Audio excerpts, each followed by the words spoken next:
During the decade I led youth groups, camps, and retreats, I spent almost as much time planning team building and recreation activities as I did on a lesson or discussion topic.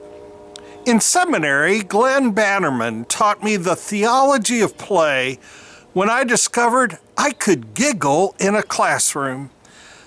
Montreat's annual recreation workshop gave me Star Trekking, energizers, dances, and games, which included everyone, including me.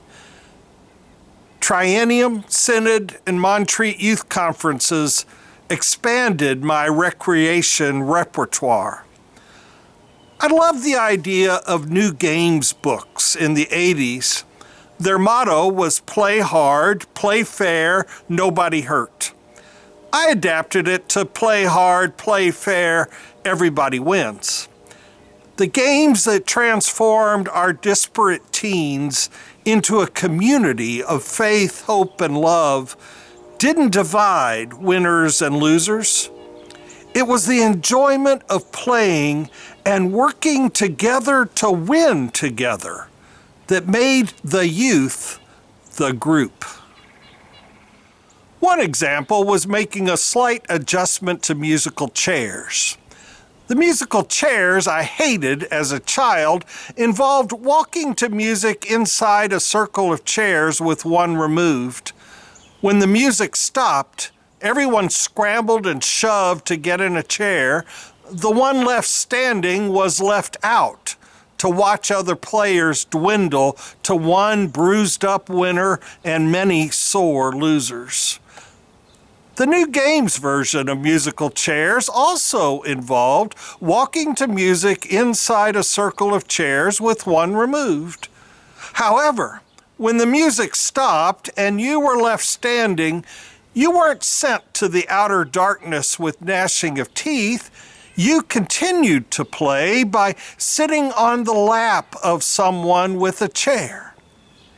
Each round, as the chairs decreased, the line of laps and laughter increased. One time, we achieved 1 chair and 23 lined up laps. Usually we couldn't continue because we were literally rolling on the floor laughing long before anyone texted Rotful. One parent didn't understand playing our games without winners or losers. The phone call began, "Hey, just what do you think you're teaching those kids at my church?" Recalling the call today, I wonder if it was my church when he didn't like something and our church when he did. Anyway, he just couldn't grasp the reasoning behind playing a game without winners and losers. "What's the point of playing?" he'd ask. Exactly, I'd think. A few years ago, during a dinner conversation cruising the Danube, I asked a traveling companion, "What if there is no hell? What if God's grace is so strong that everyone wins?" He literally responded, "What would be the point of church then?" Exactly, I said. Then what would the church be for?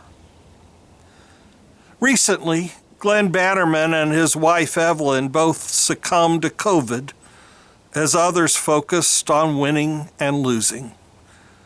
I imagine the theologian of play will be calling another Friday night at the barn dance tonight in a place more beautiful than Montreat.